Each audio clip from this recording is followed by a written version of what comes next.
So as I mentioned, this conference is made possible through a grant from the Department of Education. We're particularly honored here today to have Mr. Mohamed Abdel-Kader here. Mohamed Abdel-Kader is the Deputy Assistant Secretary in the Office of International and Foreign Language Education, IFL, at the U.S. Department of Education's Office of Post-Secondary Education. As Deputy Assistant Secretary of IFL, Mr. Abdel-Kader has responsibility for encouraging and promoting the study of foreign languages and the study of cultures of other countries at the elementary, secondary, and post-secondary levels in the United States.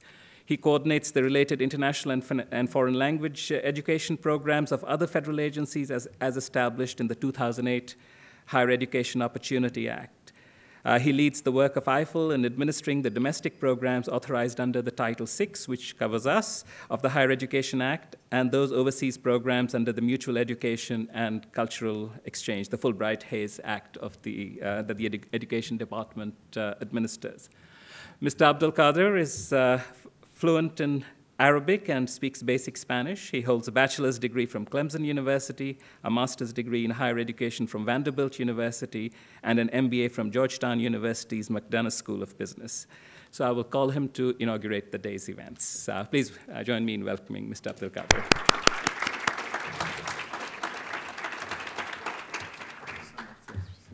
Thank you.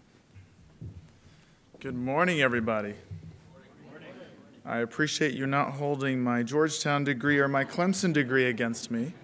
I've had a rough time in your football stadium a few times coming up to watch my Tigers play, but generally I was usually pretty happy with the results. But thank you again, Professor Prasad.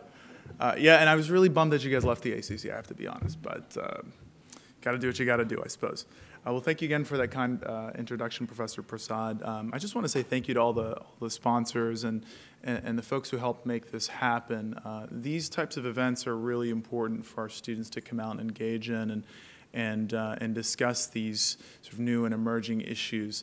I remember as a student, these types of events were very critical for me and sort of my development and my learning experience, and really drew me to really have an interest in learning a little bit more about the world beyond the borders of the United States. So for all the folks, the faculty and staff and the partners and the practitioners who made this happen, I want to say thank you so much.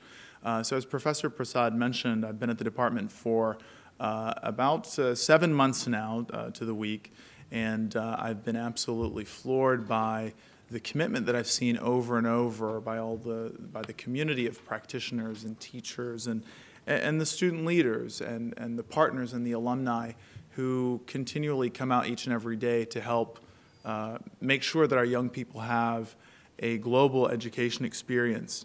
This is a topic that I'm very, very passionate about, and I firmly believe that it's critical for the development of our workforce, which increasingly has to be more globally competent and more globally literate each and every day. So you could, in essence, say that I'm the chief evangelist at the Department of Education for global education, and I make sure that my colleagues hear about this each and every day. I harass everybody in the department to make sure that they're thinking globally about everything they do. So I don't have any black eyes yet. I still have all my teeth. No one's punched me. But I will continue to harass them and make sure that everyone is infusing global learning in what they do in that global perspective. I'm sure that for many of you all who are students at the Smith School and those of you who are alumni, you will remember from your strategy class that it is important to constantly survey the competitive landscape ahead of you. It's critical to understand the shifts, the changes, the trends, and potentially the disruptions that are on the horizon. Well, for those of you who are students in this room, here's what the landscape looks like ahead of you. You are hopefully graduating into a world, hopefully graduating soon, but you are graduating into a world where 95% of the world's consumers are outside of U.S. borders. And 75% of the world's population does not speak English, despite it being lingua franca in the business world. And increasingly in this country, 1 in 5 jobs is tied to global trade, and we expect that that number will continue to rise.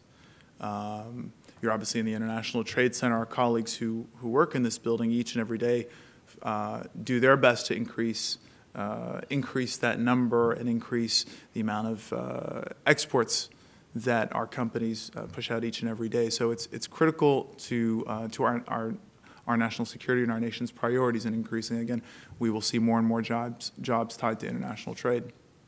I understand that the theme, as Professor Prasad had mentioned earlier, the theme of today's Emerging Markets Forum is around entrepreneurship, and never has the subject of entrepreneurship taken a more central role to our competitiveness as a country, to our national security, and to our shared prosperity as a global community. For those of you thinking about entrepreneurship, it's almost a given. If you're thinking about it as a career path, or you're aspiring to pursue this endeavor, it's increasingly important that you think about it in a global context. Doing business in emerging markets there's a huge upside. That's probably why so many of you are interested in it, but I'm sure so many of you recognize that doing business in emerging markets is also full of risks and barriers and obstacles. And navigating both the rewards and those barriers requires an interdisciplinary and an increasingly global perspective. You've got to be globally literate to be able to capitalize on it and to also be able to navigate the roadblocks and the hurdles ahead of you.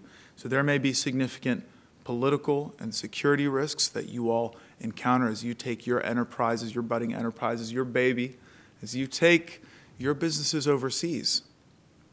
Increasingly, you have to navigate things like political and security risk. And this isn't just a function of finance or accounting or what you learned in your strategy class. You need to understand the world area that you're doing business in.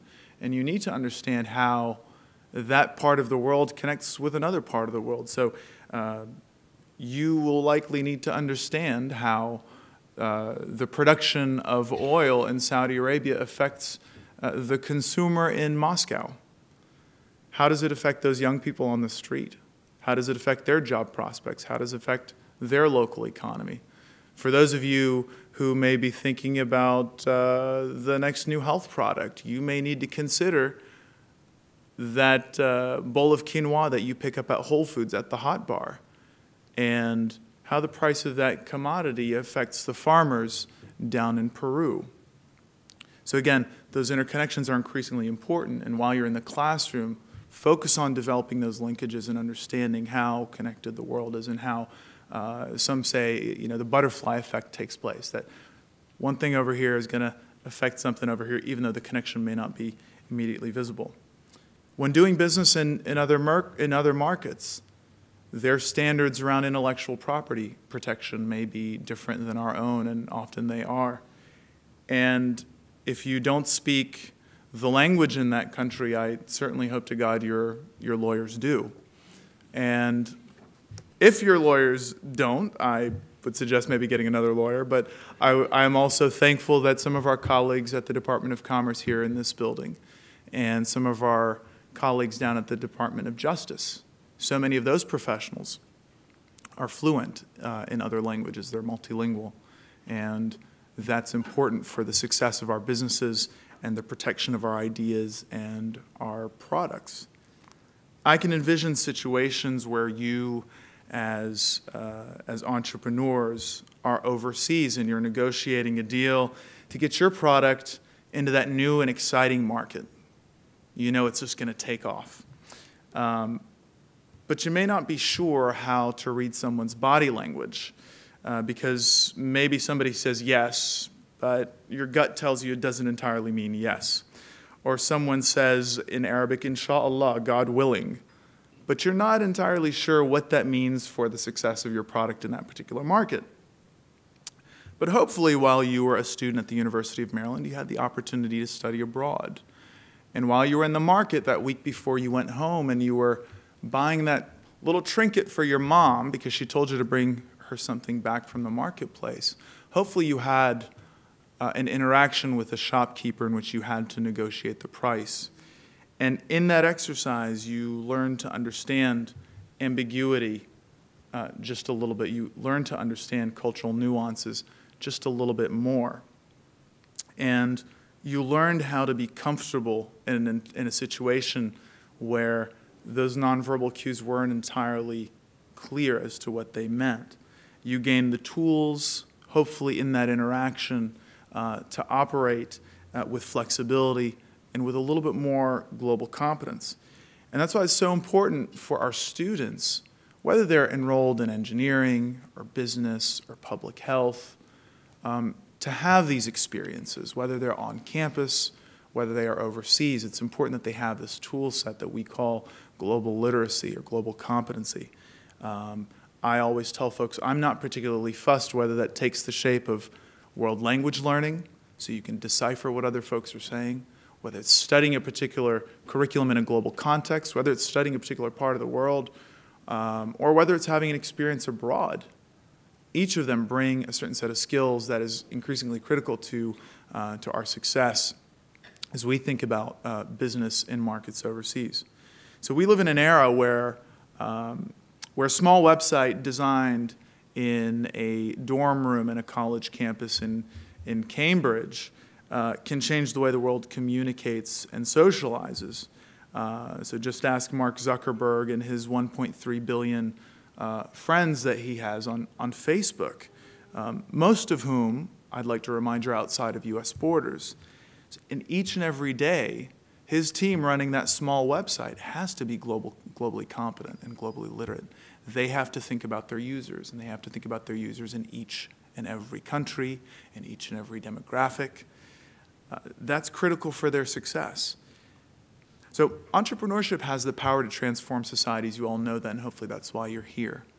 In fact, President Obama has recently announced that we will be hosting the Global Entrepreneurship Summit this coming July in Nairobi. Very excited about it. The Department of Education is playing a role in hosting some discussions, hopefully around the role that universities can play in global entrepreneurship.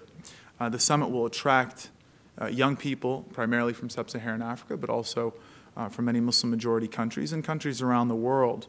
And entrepreneurship can really provide an alternative for so many young people to some of the madness that we've seen in the world. It can give hope and inspire, and also bring some fascinating products and ideas and services to the marketplace to solve some of the challenges that we've had for years and years and years. Entrepreneurship has the power to elevate folks out of poverty and to change the way a village or a town or a city or a country looks. It's a very, very powerful idea. And I want to emphasize again that it's just not enough for us to approach entrepreneurship in a linear perspective, with a one-dimensional perspective. We've got to be well-rounded. This is like watching black and white TV. Nobody wants to do that. But having that global perspective adds that high definition. That's critical. And I often emphasize to my colleagues, I emphasize to my grantees, for those of you who are responsible in this room for educating our young people, it's simply not enough, excuse me, for an engineer out of a Stanford or an MIT, or in this case, the University of Maryland. It's not enough for an engineer just to be dropped in a village outside of Cairo with the charge to build a bridge, because their job is infinitely more difficult if they don't understand the language or the cultural context in which they operate. It's not enough for a young business major to be dropped off in Shanghai or Dubai or some of the financial capitals in the world with just a background in finance. That's simply not enough in the world that we live in. And as we think about some of the big thematic, the big issues of our day, climate change, how do we solve climate change if we don't have an understanding of consumer behavior in China or industrialization in Indonesia or deforestation in Brazil? It's critical that we've got these skills and these perspectives. How do we tackle a disease like Ebola if we don't speak the language that's spoken in a village in rural Liberia? How do we address the movement of a disease like Middle East respiratory syndrome if we don't understand how the Hajj pilgrimage plays into the way people migrate and move around the world? So it's critical to have these global perspectives as we tackle the challenges of tomorrow, and this applies to business and entrepreneurship.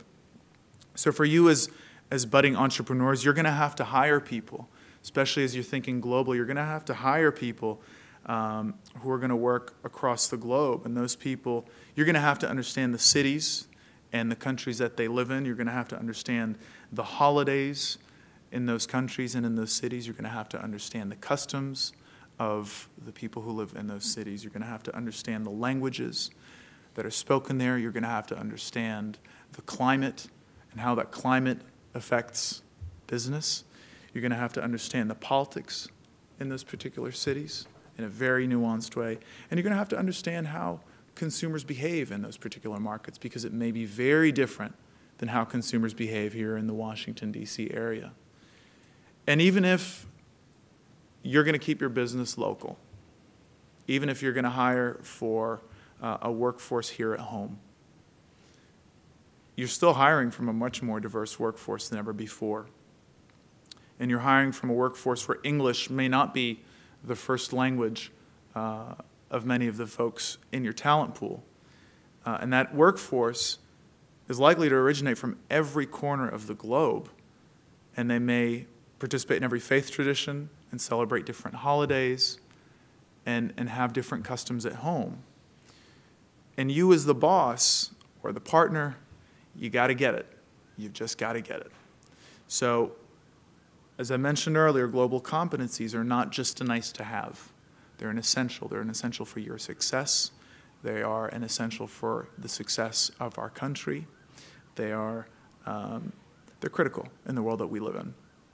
So for those of you who would like to keep in touch with me, with my team, we continue to push out information on these particular topics. You can follow me on Twitter at GoGlobalEd. That's my team's Twitter handle. We'd love to hear from you. We'd love to interact with you. I know that time is tight this morning, but I really want to just close by saying thank you. Thank you to the students in the room for engaging in this topic. Thank you for thinking about entrepreneurship, because that's what powers our economy. That's the backbone of our economy is entrepreneurs. And as you think about global markets, you're really on the front lines. That's really cutting edge. And it's a great way to wave the American flag overseas. Entrepreneurship is one of the values that is often described by folks overseas as one of the things that they really love and respect about this country. So if there's a flag to wave, it's the one tied to entrepreneurship. I want to thank, again, the teachers in the room who day in and day out keep their students focused on the things they need to be focused on.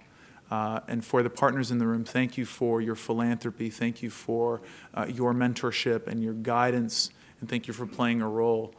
It's critical that this is a community effort. So I just want to say thank you again for your time.